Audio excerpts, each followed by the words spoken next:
Just in case you don't know, now you know. This is Intercontinental Sports TV. Back again this Monday, beautiful Monday. I tell you, it's about time to say goodbye to October. We're moving on to the World Cup, November. Gradually. World Cup coming up. I tell you, come on. Let's do this. Yes. Are you ready? Come on, smash the like on the video. Let's move on. Come on. I tell you, we are the spirits. Manchester United won their match. I don't care. I don't care about Chelsea. I don't care about Liverpool. You paid them. You don't pay me. I am in the studio already. Robbie is going to run what is going on the world of sports. Come on, bring it out. I want to welcome everybody onto this show. This is the Dawn Intercontinental Sports TV. Please subscribe if you're watching anywhere you're watching from. Let's do this together. But first, let me welcome the main man, Robbie. Robbie, talk to me. What's going on? You're welcome to the show. Good evening. Good to be on the show once again. Of course, it is Intercontinental Sports TV. This is where we give you the best news in around the buzzing, the ever buzzing, and of course, scintillating world of sport. This is where you get the hottest gist, undiluted, unscripted. We give you the best. We argue, we bounce one another, and of course, we have fun on the program. And just like you rightly said, last weekend we saw a lot of action in the English Premier League, and of course, the biggest winners. Let me start with the winners first, because you know, even on the table or on the log, you have the winning section before you talk about the draws and the losses. So let me talk about the winners. And of course, the winners this weekend is no other than Manchester United and of course, Arsenal. Arsenal are leading the table. They've been doing a wonderful job. They smashed Nottingham Forest for 5 goals. That was the Nottingham Forest that Liverpool could not score a single goal against. And of course, they could not even pick up a point from that game. And Arsenal went in there. They went into the Forest.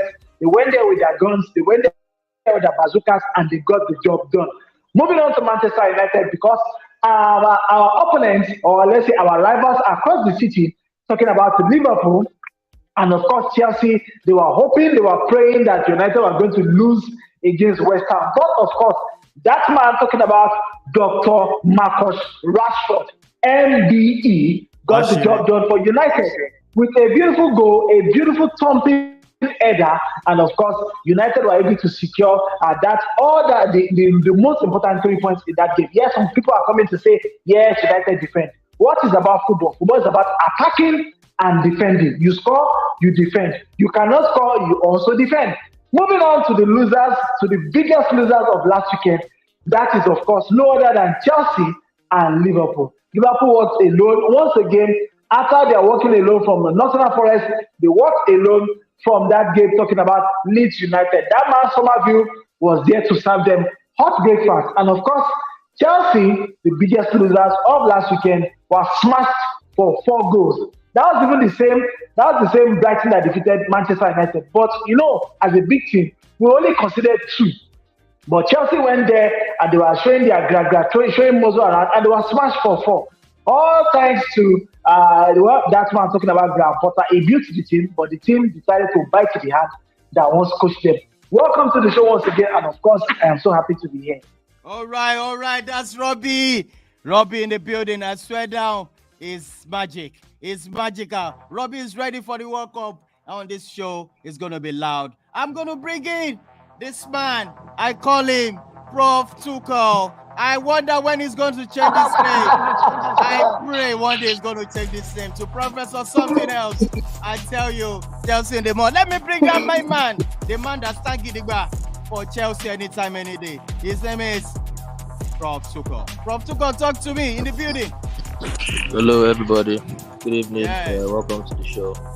The spirit is so low. Yeah, the spirit is low. I mean, it was a bad result for Chelsea at the weekend.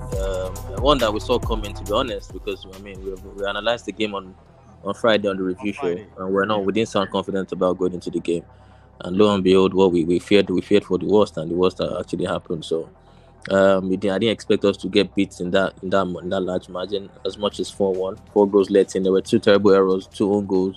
But you don't let sometimes these things happen. There was a serious bad day at the office, despite the fact that the team was ridiculously stretched to the limits. Lack of players and old players, like of Thiago Silva playing games, day in day out, at that age. And so it was always going to happen with such results, freak results like that. But look, that was not the only shock result. Liverpool game was also very, very shocking. Nobody saw that coming. Yeah, So it was a great weekend of a fantastic, exciting football. The Premier League is a gift that just keeps giving. Yeah. You're welcome, bro. Now Thank I'm you. going to bring this man. He's happy, but before he was so happy, it was like at the edge of the seat. I'm talking about this man that's living very close to that city. I'm talking about Lagos State. Oh, show the people that I will enter with your change area. He's so scared over the weekend. Manchester United almost gave him an heart attack. Kunle, are you ready for this game? Talk to me, Kunle. Good evening to Don, and good evening to everyone. It's nice to be on the Monday Sports Review Show. Just to point out, no enter with your change today. All of them don't go on strike.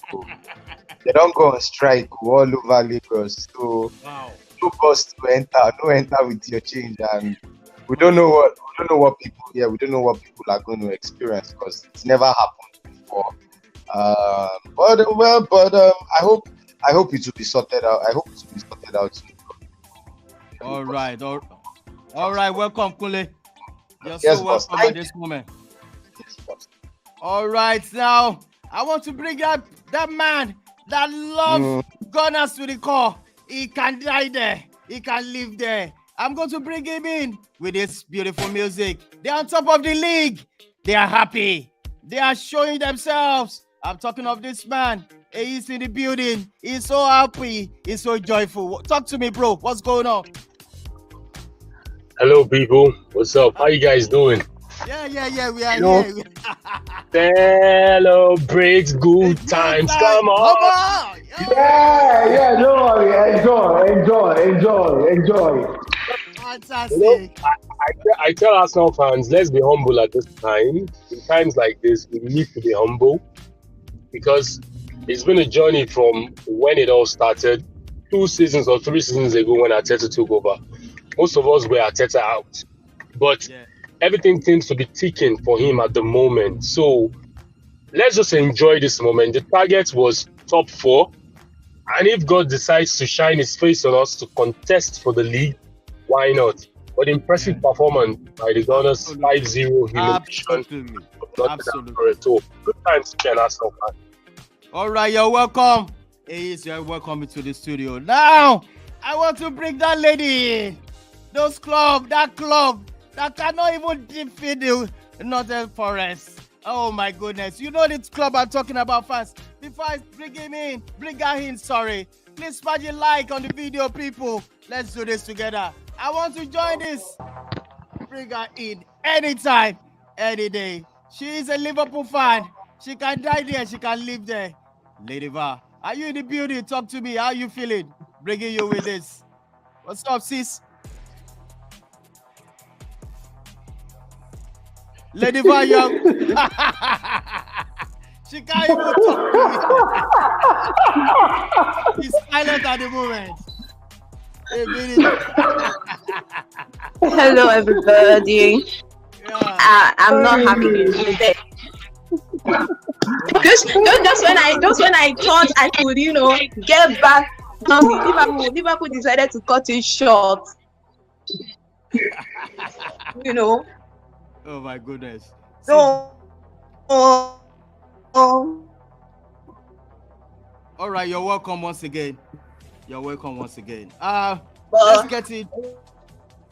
Let's get this. It is what it is, But Yeah, you are welcome once again. Let's get it's straight not into this. a good time to be a Leeds fan. No I tell wahala. you, your club is in the mode right now. So let's get to this. Guys, you're all welcome to the show. Robbie, One Love, Prof, welcome. Lady Va, Eis, Kunle, you're all welcome to the show. Let's get straight into this. We want to look at the results for this week. I'm going to start off with you. How do you feel about this game? Robbie, Man City winning Leicester City over the weekend. How do you feel? What's the game? What was the summary of the game? Well, I think, yeah, Eliana could not make that game because he was partly injured and of course he had fever, according to the reports that were released by the team. And of course, it was going to be a tough game. Personally, I actually expected Man City to run over Leicester City in that match, but it proved to be a tough one for them. And of course, that man talking about Kevin De Bruyne was on hand to give them that all-important goal that ultimately sealed the 3 points for them. And of course, they went on top of the league temporarily till when Arsenal did what they needed to do against Nottingham Forest to clinch the top spot back from Manchester City. I think that was all that went down to the King Power Stadium over the course of the weekend. Yes. That's for Man City. Man City is second in the league. I'm trying to pull it up. With 12 games already played, they are 29.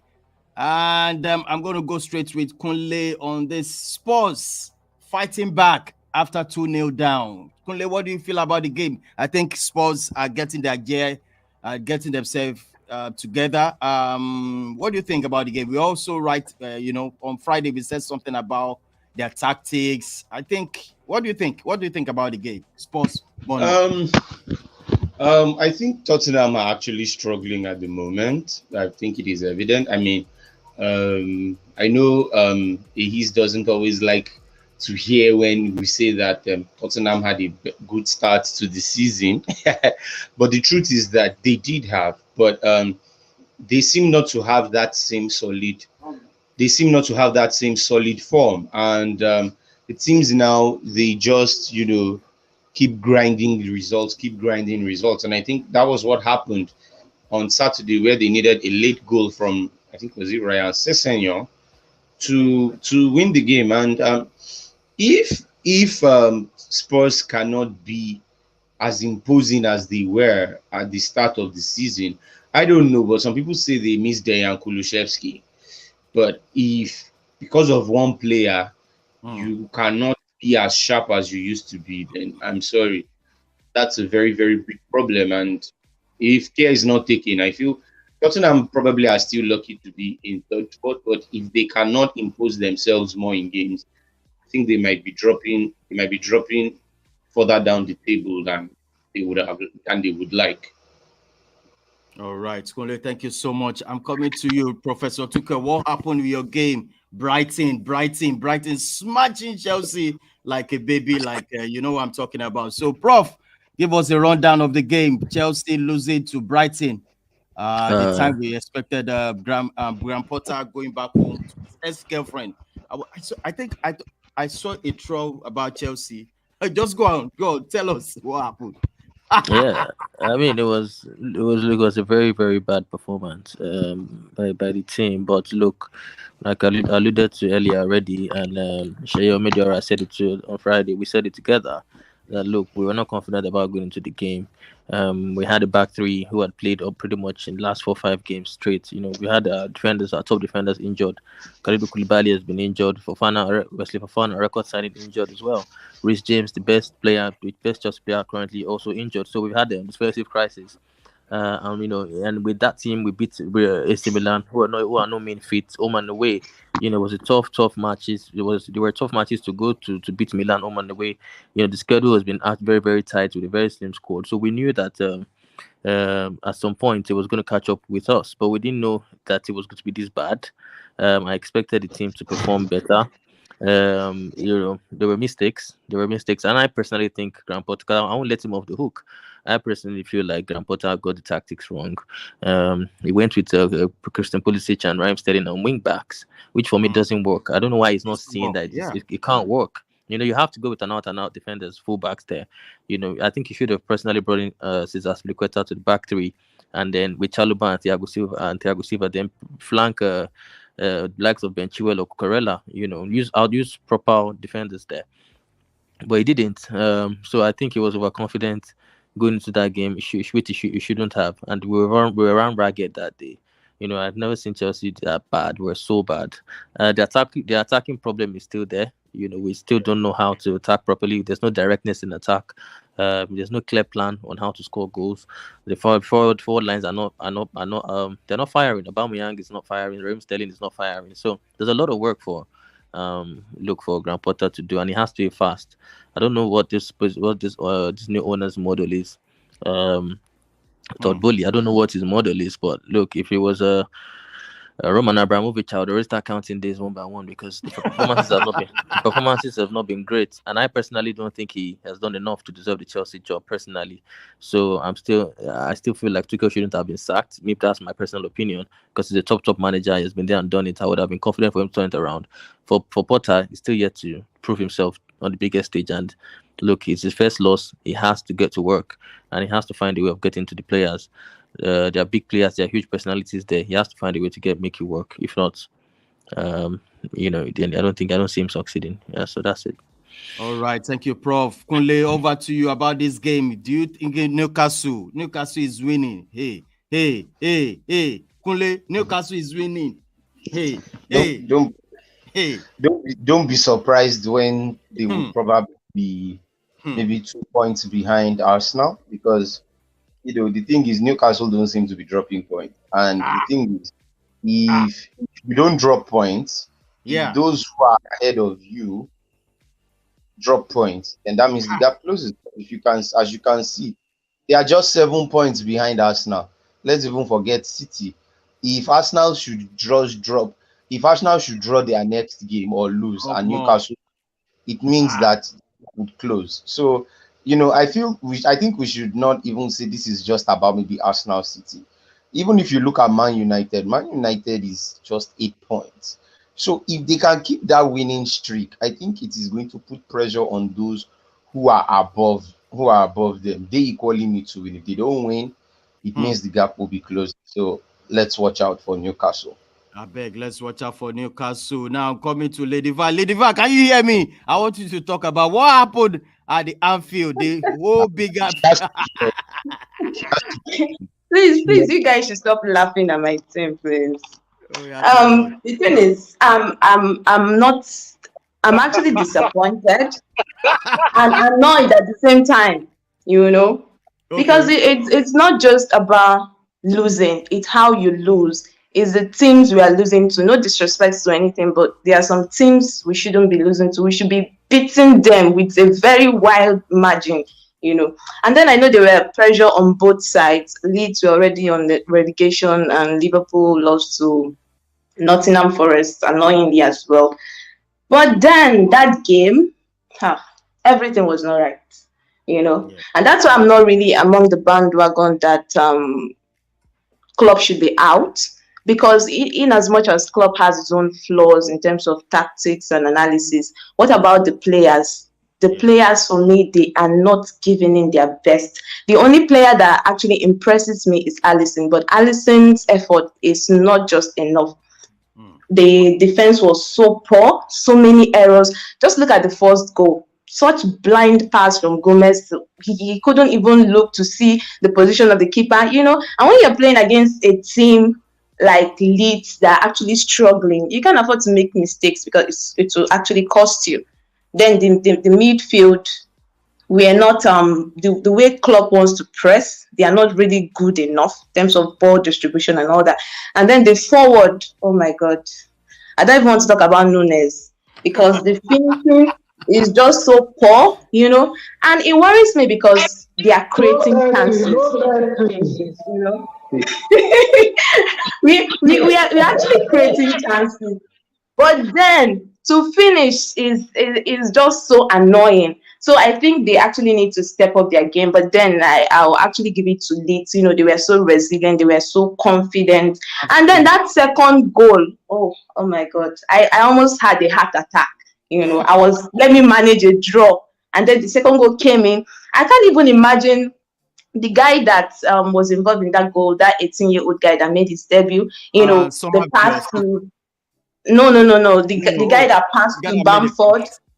Yes, that pass to Bamford. He actually beat, was it three players? You know the person.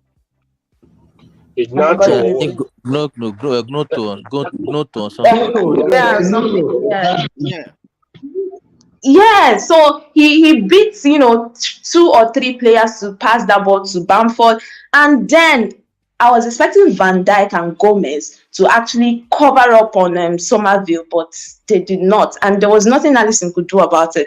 So it was actually a very, very, very annoying loss. But then Leeds, Melia, the keeper, was actually gold. Lady Van, 1 second, please. You know, I've been seeing something on the internet right now about Liverpool. Who are you to blame? I mean, I want to ask you a question as a Liverpool fan. Who is to blame? Is it FSG or Klopp?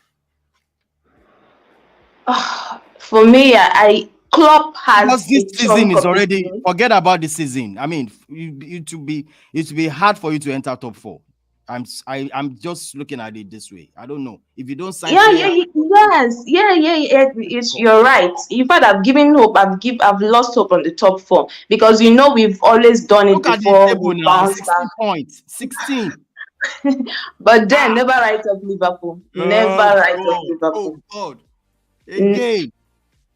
Are you they just need to get it right. You know, there's still time for them to fix the loopholes and, you know, the players to step up. Answer me the question. Klopp is not totally to blame. I think Klopp, the players and FSG, everybody, they have a share of that blame. For me. So I'm not among those that say it's just Klopp alone. Even the players, they are not. Yeah, quick one. Sorry, Lady. Look, the formation that Liverpool started, it felt as if Klopp had stumbled upon something good when he started a 4-3-1-2 against Ajax and Diamond, with Firmino playing in that spot that Lady and Harriet have been speaking about, dropping deep and being able to set up Mo Salah and Darwin Núñez. It seemed the perfect formation with the wing backs, Robertson and Alexander-Arnold, you know, poised enough to overlap and putting crosses in the box, and that was what they did. They played to that style. But Núñez, for me, oh my God, what kind of player is that? He had chances to put the ball away. I think Núñez has been underwhelming. I think is really. Somebody said he just performed 1 season in Benfica, and Liverpool paid so much for him. I think the jury is still out there for him to come and prove everybody that he's the right player to lead Liverpool forward. Because I think so far that signing he's been scoring the odd goals here and there, but I think that signing has been wrong. They got that one very, very massively wrong, and the Sadio Mane situation is always going to come back to haunt them. He said it the other at the start of the season that how are they going to cope with that money? It's really affecting that team really bad. Firmino lost a couple of chances. Salah is not this himself as well. He can come up with the odd good performances here and there. So I think it's a joint blame. I think the team, the players there, they have to be blamed. Klopp has to take responsibility as well. And look, and then the midfield that they didn't spend money on is coming home to bite them. But look, they should be putting teams like Leeds away at Anfield. Van Dijk hasn't lost there 7 games. And he finally lost there, and that psychologically will affect them going forward because the way they play at Anfield, I don't think they'll have that same energy and that same psychological advantage they used to have because now it's all gone. They've lost at Anfield. Van Dijk has lost at Anfield, and I think look, when things like this happen, it happened to Chelsea when Chelsea lost their first home game after Jose Mourinho had kept over 80 something clean sheets at Stamford Bridge, and when we lost finally there, you know, the loss kept coming. So you will see people going to Anfield now getting results from now on. It's a very shambolic performance. I need to do better. Anybody that's coming to Anfield is seeing at a cheap ground. Let us go and get our 3 points. Oh my God, very annoying. All right, let's move on to. Don't please. I think we shouldn't forget the fact that Liverpool last season played 64 matches because they were on the front foot of winning a quadruple, and they got to finals of all the competitions: Champions League, Carabao Cup, FA Cup, leaving them to play 64 games. And the main issue is having the next generational star to take Liverpool to the next level. If you look at that Liverpool squad currently, who can you point to? The guy, Elliot and Curtis Jones, they are not in that stratosphere yet to take Liverpool, or they are not in that level yet to point your fingers at and say these are the players that can take Liverpool to the next level. Just like at Arsenal, you can mention Martinelli, you can mention Saka. At Manchester United, you can mention Anthony, you can mention Rashford, you can mention what's his name, Sancho. But at Liverpool, who can you mention? Who can you call? And you could see in their body language, they are knackered, they are tired. The spirit is willing, but the body is not there anymore. And like I said, the question don't ask. I think all fingers, 80%, 85% of the responsibility falls on Klopp as the manager. You should be able to rejig things. You should be able to turn things around. This happened to Tottenham when Pochettino was there because he had the same set of players for 3 to 4 seasons, not signing new players. And I think it has come back to haunt him. It's still open for them. They can still make the top 4. It is still open. The season is still long. They can still vie for cup competitions. But it's a really, really big task ahead for Jurgen Klopp. Absolutely. It's a really big task for Klopp there. Let's move on straight to Arsenal. What's going on? What's the mojo? Arsenal, 5 goals. Oh man, the club that Liverpool can come on. Oh my goodness. I told you that was so annoying. So talk to me. What's the magic? Yeah, what's the magic at that time?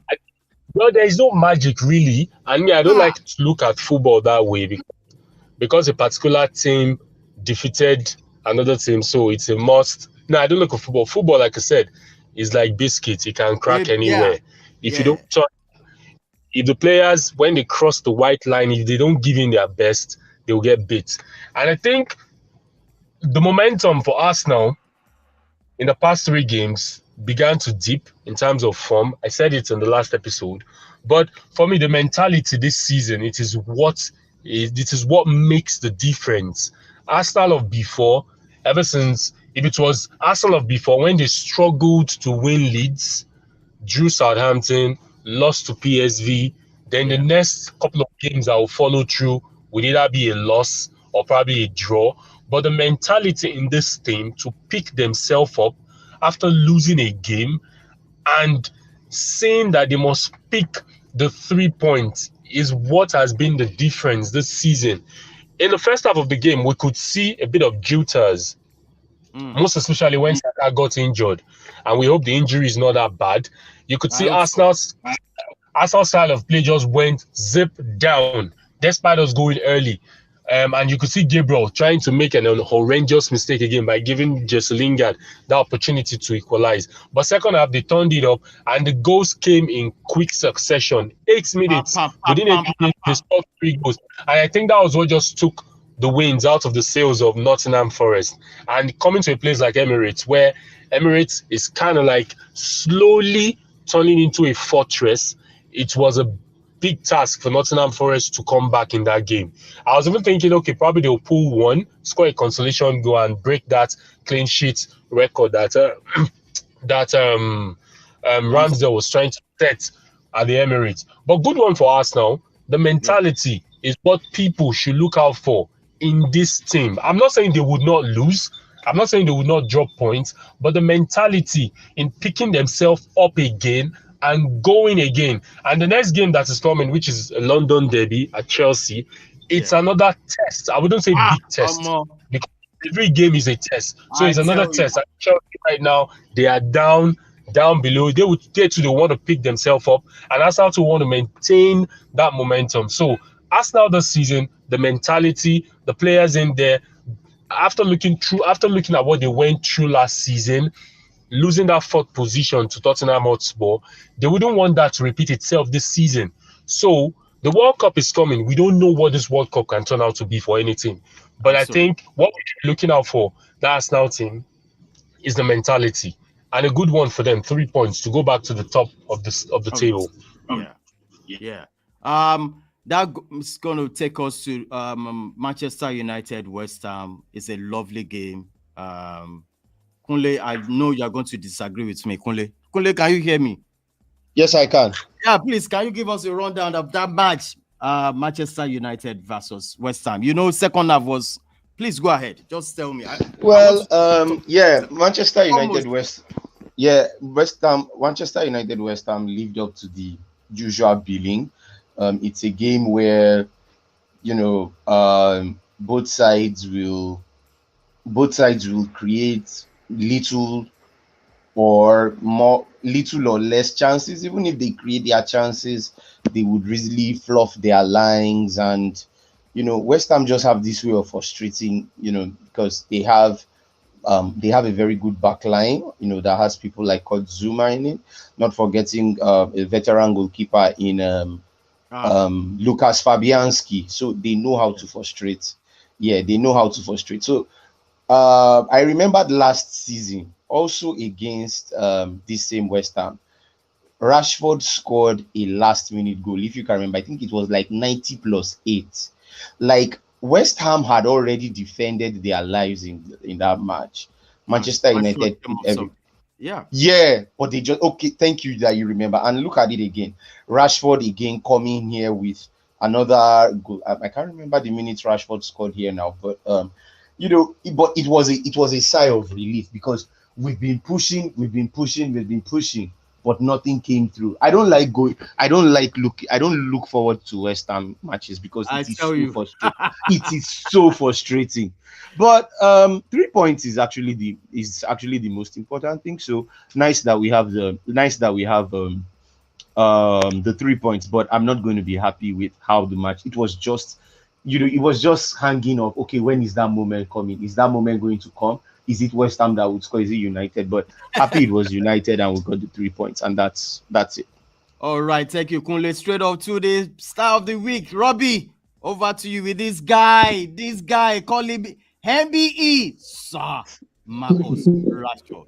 Talk to me about it. No, wait, John. He's not yet, sir. He's doctor. I don't like. Talk to me about this guy, please. Well, just like Kunle rightly said, he's still a doctor, an honorary doctor for that matter. But I think so far so good. We need to just give him the kudos for a job well done. He has 100 goals in the English Premier League in the colours of Manchester United, and I think it's a big one for him going forward. So I believe personally that he can do better, he can do more. But as it is, let him just keep his feet on the ground, and of course, let us not be overly joyful over what he has been able to do so far. For now, he has his flowers. He has done well. He was a match winner for United in a very, very tough fixture, just like Kunle rightly said. And of course, I think it's a good one going forward for him. Hopefully, he will get to 150 goals. He will get to 200 goals. He will be able to score more goals. Most of all, I think hopefully in the colours of United. But so far, so good. He has done well. Well done and good one for Marcus Rashford. All right, that's it for Marcus Rashford. Is put some jara onto this. Is this lovely guy? Yeah, I'm with you. Yeah, sorry, I'm with you. Yeah, Rashford. Yeah. Yeah, for me, it's an impressive record, which any player would want to attain. Knowing where he came from the youth team, from the youth ranks, 100 goals in 315 games, if I'm not mistaken. At the age of 318. Yeah. So, and he turns 25 today, or is it today or tomorrow? If I'm not mistaken. No, today is so for me, the sky is the limit, or the sky is just the beginning for Rashford. And if he can just stay healthy, stay injury-free, and Manchester United gets this type of players that will bring out the best in him, who knows? He would tend to go to create more record. For me, congratulations to him. Kudos. And this is what we want to see. Believing in young players, bringing young players up from the academy. I think this is what Liverpool should learn from. Tend to believe and trust in young players. It shouldn't be all about the made players. Look at Liverpool. Look at their midfield. They're all in their 30s. They should believe in homegrown talent as well. And kudos to Rashford and kudos to Manchester United. All right, thank you so much, Prof. Do you think he's going to make a World Cup, Prof? Yeah. Look, he might if he keeps these performances up in a couple of games, he might just sneak into the World Cup. We all know Gareth Southgate is a rigid manager.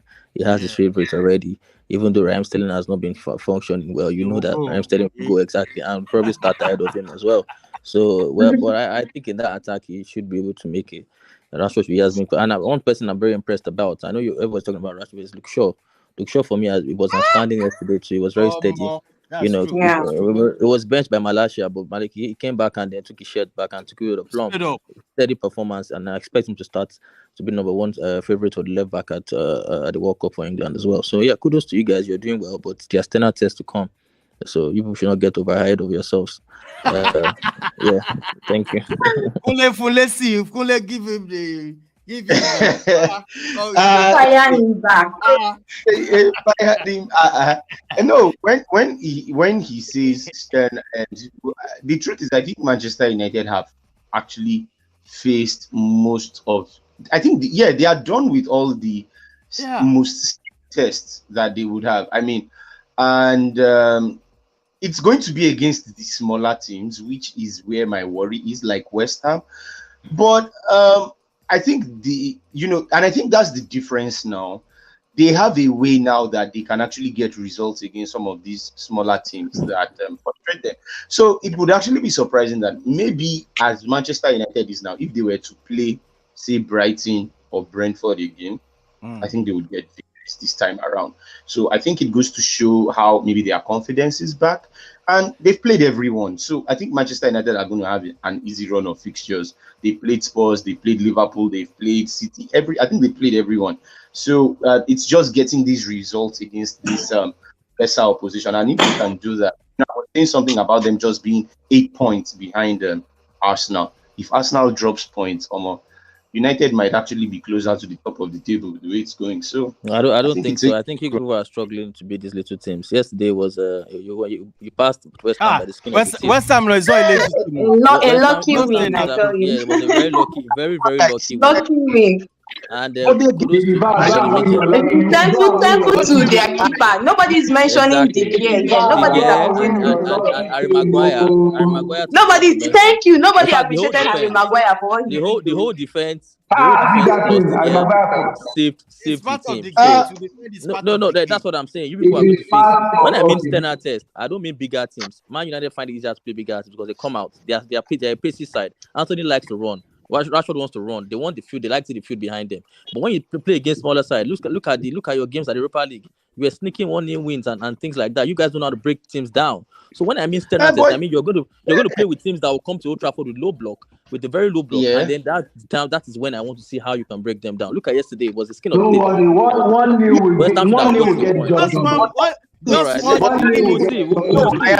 teeth. We'll see. I agree. Sorry. And I think the way Kunle has just been analyzing since Arsenal drop point, is Man United not going to drop points? No, you just been saying Arsenal drop point, Newcastle will come close, Arsenal drop point, Manchester United will come close.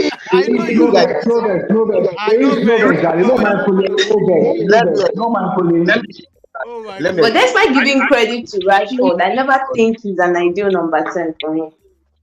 I just want to ask. Thank you, manage him like that. Thank you.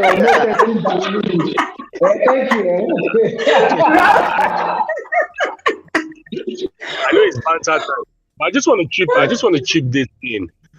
Every game in the EPL is a test. EPL is hard. You saw how Manchester City struggled to grind out results against Leicester City. If not for KDB's brilliance for that free kick, possibly they might have shed the spoils. So EPL is hard, very, very hard, especially if you are going away. Every game is a test. Be it you're playing a smaller team, or you're playing a middle table team, or you're playing a lower side team. Every game is a test. And if you don't go with your A game, you get beat and you get pumped. I just wanted to add that. No doubt. All No right, doubt. guys, I want to talk us. Robbie, can you please feed us on the Champions League ahead and next week? You know, it's going to be a massive, massive, massive for Champions League and also the Europa, which Man U and Uh, Arsenal are going to play. Please give us a feed. okay. Okay. The thing is, I've actually not been able to access the fixtures. If you have the fixtures there, I would really access them. But just give me about a couple of minutes. I should be able to access the fixtures. All right, maybe we'll come back to that shortly. But let's move on to the African top 10. I mean, top 10 African players this week. I'm going to start with our number 10. I don't know how to pronounce this name. It sounds funny. Professor Tuchel, do you know how to pronounce this? Inaki Williams. Inaki Williams. Because The N is actually pronounced as Y. Inyaki. Because my Yoruba is something. He's not Yoruba, he's Ghanaian. He's Ghanaian. Oh, that's all right. Big up, bro. Williams of Ghana is making us proud over the weekend. He made us proud over the weekend. He scored a fantastic goal in Atletico Bilbao, 1-0 La Liga win over Villarreal. Kunle, what do you think about this guy, Kunle? Ghana is coming this World Cup. And now, so he's preparing. Yeah, he's preparing himself for the World Cup. I mean, he's arguably Athletic Bilbao's star player. So I mean, you would expect Inaki Williams to get a goal, and what better way to get a goal than against a Villarreal team that is, very solid. It's not easy when you come up against a Villarreal team, but for you to do that, get 3 points is something. So kudos to him. All right. Let's move on to number 9 for this week. It's all about this main guy from DR Congo. That's still Bongoda. Bongoda scored a goal in Cadiz 3-2 La Liga win over Atletico Madrid. It's coming up. It's also a fantastic player. We should watch out. And also in number 8 for this week is going to be Bolaye Dia, Senegal. Scored a goal in, oh my goodness, Kunle, help me out with this name. Salernitana 3-1 Syria win over Lazio. He's also a good guy. I think he's coming to the World Cup. I think yes, he is. He was part of the Senegal team that won the AFCON in January. Yes, he was part of them. Yeah, you should be looking up to that. That number 7 goes to this main guy. He's playing at MLS here in United States. His name is Kado Okpoko of Ghana. I think Ghana are grinding some people. I mean, scored a goal in Los Angeles FC 3-0 MLS Western Conference final win over Austin FC. That is number 7 for this week. Running us to number 6. I'm coming for you with this man. What do you want to talk about this guy? His name is Thomas Partey. He's making Arsenal tick. Without him, I don't think party after party. Talk to me about this guy.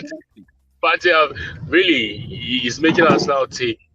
And I keep saying Arsenal is an injury away from getting to being not just a weak side. If Partey gets injured, it's going to be a really, really tough task for us. And we saw that happen earlier this season. Though he missed 3 games, but Arsenal lost 1 out of those 3 games, which was against Manchester United. But Partey is all what is making Arsenal tick at the moment. And if they are wise enough, Edu and the board, they need to start working on a January transfer window for someone who can back up Partey. And they shouldn't bring Enel into the mix. Please, Elneny cannot back up Partey. Partey for me is man. He's a fantastic, and he scored a goal during that match. What? I said he scored a stunner, yeah. I'm so proud of him. That would take us to number 5 for this week. His name is Mama Bade of Guinea-Bissau. He scored a brace in Torres 4-3 big 1 defeat by PSG, and that will take us to number 4. That's true for final of Ivory Coast. Scored a brace in Molde 4-1 Norwegian. Oh my goodness, Syrian over Vikings, and also that will take us to number 3. Robbie, what do you want to talk about this guy? I think I will have asked Lady VAR. I talk him, see him. Sadio Mane is flying. After you guys come on this guy. Respect. Are you not missing this guy? When he left, I was not among those that agreed that he was the main cause for Liverpool flop. But now I'm beginning to see reasons. Sadio Mane is a player that can survive, adapt anywhere. He's got the energy, he can press, the dribbling, the speed. He can terrorize defenders. So although he misses some chances a lot, but he's there. He has got the name, he has the stats, and I'm not surprised what he's doing at Bayern Munich. So I give it to him. All right. That'll take us to this guy. Kunle, can you talk about this guy? I think this guy is solid. I mean, Kunle, his name is Peter Olayinka, our number 2 for this weekend. I think, Kunle, are you still there? Yes, I am. Yes, I am, boss. Can you talk about this guy, Peter Olayinka? I think he's absolutely. This is a guy who has made a home for himself at Slavia Prague. You see, it's not easy. The truth is this, it's not easy for Africans. Africans face issues when they go to Europe. But it's another thing when an African finds himself settled in a club where he is treated like royalty. He's a key player. And Peter Olayinka is one at Slavia Prague. He has made a name for himself at that club. I mean, hardly is there a time where this guy will not feature for this club. He's that important and valuable. He's a winger, but he does contribute. He contributes immensely, to Slavia Prague. And the Czech league is a little bit competitive in that there are about 3 teams. 3 top teams that vie for the title. And Olayinka, since he has come, he has been able to make Slavia much more solid, and I think he can only get better. I think he's not even up to 25, if I can't remember his age now. So he still has many years ahead of him, and if he keeps these performances up, maybe one bigger club is going to come for him in the future. Who knows? So. Yeah, who knows? And that's going to take us to number 1 for this week. But I'm going to start with you, Prof. Prof, about this, our number 1. But before I bring this number 1, please smash the like on the video anywhere you're watching from. Subscribe to the channel for our number 1 for this week. This guy, I want Prof to use a superlative words for this guy. Number 1 for this week. It's an enigma. It's a beast. Honestly, it's a proper center forward. I was reading an emotional story of him earlier today of how he lost, how he was growing up. He lost his mom, I think, when he was very young and everything, and also his dad, and he had to struggle through life in Lagos, in the slums, and he said he knew that football was the only way to get his family out of poverty, out of the slum, and then he had to do what he had to do, work very hard on the training field, and look at him today, banging goals left, right, and center. I can tell you, his market value at the moment is, I'm very sure, will be close to 100 million, if not more. Yeah. So that's for a Nigerian player, that is massive. So that shows you how much work that he has put in. As in hat-trick. Just so excited. For me, it's my player. When you talk about player of the week, star players of the week, this is what you mean by star players of the week. So he's my own star player of the week, and I'm so excited to be watching him. I watch Napoli. I'm excited to see him. He's very, very animated on the center forward. It's very. He talks a lot. His body language is. He's up for it. He's always up for it. Yes. The defenders don't rest when it's on the pitch. So there's such a player. I mean, kudos to him. I would like to see him someday in the Premier League, in the best part of London, the blue side. No. Put it on. You don't get to Coco now. Coming to Liverpool. Lady Val, please. I want you to I said he's coming to Liverpool. He's coming to Liverpool. You have Nunes. The most interesting part of it, Liverpool welcomes Napoli during the week. Champions League. I think they'll be trying. We'll handle him. We'll pocket him. We pocketed Haaland. Like you pocketed him in the first match, Abi. Well done. Talk to me about this guy. Talk to me about Victor. I know you want to say something about. Just to add to what Prof said, this guy from the trenches of Olusosun, Jota Oregun area. This was where this guy started his football life, And coming from a family of, a big family, extended family from Edo State, a lot. He has put in a lot, and Grace, in his own case, Grace met preparedness. He has been prepared right from under 17 level up through the youth ranks. He has been successful, and his money move to Napoli from Lille is something to be really, really happy about. A lot of people had issues with him moving to Napoli, saying he just started banging in goals in Lille. He had not even used 2 seasons in Lille. Why didn't he stay in Lille to confirm or to show how good he is, how consistent he is? But he shut everybody up, gone to Napoli, and see what is happening. Kudos to him. Kudos to Osimhen. All right, Kunle, you want to say something about Osimhen? Robbie, I'm still coming to you, but let me talk to Kunle first. Victor Osimhen. Tell to me, Kunle, what do you feel about this? Osimhen, the way Osimhen is going, Osimhen is going to be the greatest Nigerian player ever, because I was just looking through his valuation, and according to Transfer Market, he is worth $71 million or 58 million pounds. Wow. Yes, and I can't remember when a Nigerian was valued. I don't think there's any Nigerian that has ever been valued that high. So that goes to tell you, and this guy is just 22. So it goes to tell you that this guy has so much in front of him, like absolutely so much. You understand? And that is why it is so much. I mean, and people are talking about him. I mean, go to other prominent media channels across the world. They are talking about Osimhen. They are talking about Osimhen. And I can't remember when a Nigerian was constantly in the discussion in the discussion in European football. I can't remember when one was in discussion. So it tells you that this guy is really destined for something great, and I'm really happy for him, and I hope he does continue to show his talent. All right. That's a good one there. Robbie, over to you. Lastly, before we wrap up the show, Robbie, what do you think about this great guy, Victor Osimhen? Well, I think he has been impressive so far, and of course, my description for Victor Osimhen is the fact that this guy shows hunger. This guy is relentless, and of course, he has that team spirit. He gives 150% while on the field of play. And I will make a case in point. The goal he scored against Ajax, if you actually go back to see that clip, he almost ran from the middle of the field to close down Blind for him to be able to get that goal that he was able to slot into almost an empty net in that case, because Blind did not see him coming, and of course he had to delay that pass he wanted to give to the goalkeeper.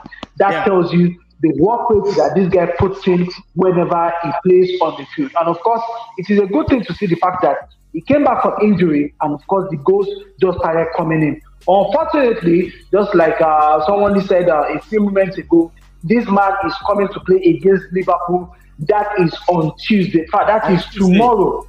Yes. That is tomorrow. Lady Va, you hear that? I want to hear what he's going to say.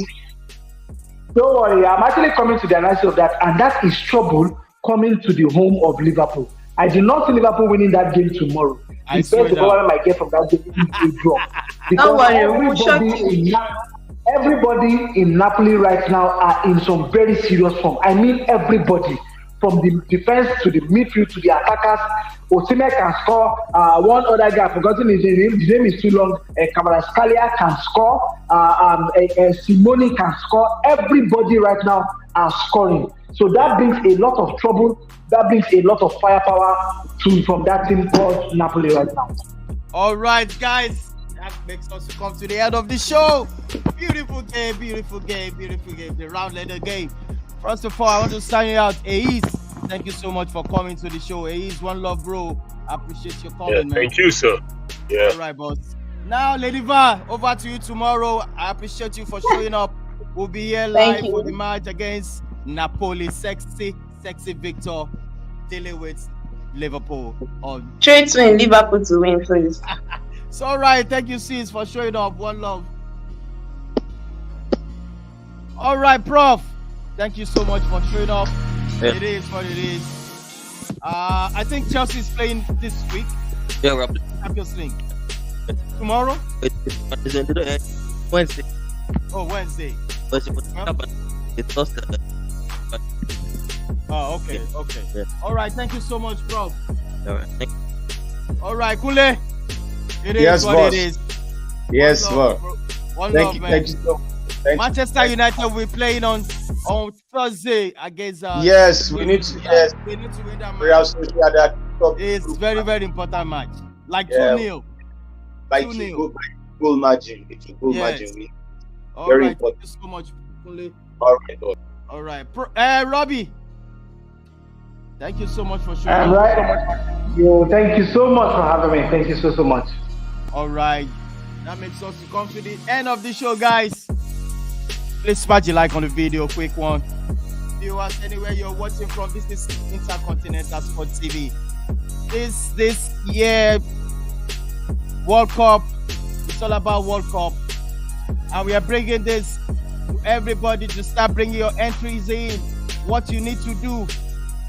This is what you need to do. Just subscribe on all our social media handles. Then you stand a chance of winning $500 just to predict who wins the World Cup. It starts from tomorrow, November 1st, and it's going to end the first game of the World Cup. Just subscribe on social media handle. All our social media handles. It is what it is. I'm going to sign off at the same time next week, Monday, when we're going to bring you a full package of EPL and other results. But then, I'm going to leave you guys with this. Please subscribe to the channel. The Dawn is signing out. Thank you, viewers. Thank you, everybody.